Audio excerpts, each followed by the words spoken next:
చంద్రబాబు ఢిల్లీ వెళ్ళి కలిసి మాట్లాడినప్పుడంతా మోదీ మాటికి జగన్ అరెస్ట్ అనేది ఒక పర్మనెంట్ డిమాండ్ అయిపోతే ఎట్లాగా బయట ఒక పెద్ద సమస్యగా ఉంది అని కొన్నిసార్లు అవాయిడ్ కూడా చేసే ప్రయత్నం.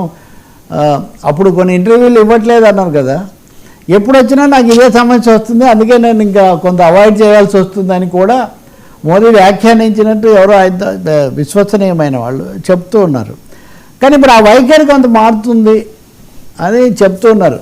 జగన్ మీద కేసుల్లో కదలిక వస్తుంది, తప్పకుండా ఆయన బయటికి వెళ్ళడం అంత తీవ్రమైన విషయం అని సిబిఐ కౌంటర్ దాఖలు చేసింది అంటే ఆయన తప్పకుండా హాజరు కావాలి, దీంట్లో ఎదుర్కోవాలనే వాళ్ళు భావిస్తున్నారని. ఈ వార్త బహుశా తెలుగుదేశానికి బాగా సంతోషం కలిగించే ఒక ఇన్పుట్ ఇది.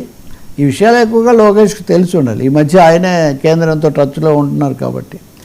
సిబిఐ వైఖరి కనుక జగన్ విషయంలో మారితే అది రాష్ట్రంలో రాజకీయ ముఖ చిత్రాన్ని, వైసీపీలో చేరికలు ఇట్లాంటి వాటిని కూడా చాలా ప్రభావితం చేస్తుంది.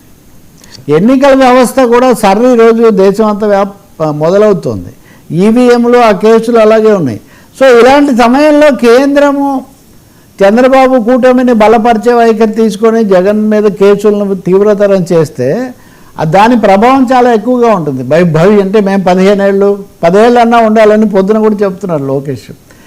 తమాషగా ఆయన కేసీఆర్ని రెఫర్ చేస్తున్నారు. తెలంగాణ చూడండి, అక్కడ వాళ్ళు ఉన్నారు కాబట్టి కదా పనులని పూర్తి చేశారు.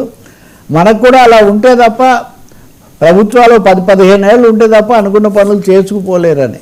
సో ఇవన్నీ ఎక్కడికో దారితీస్తున్నట్టే కనిపిస్తుంది.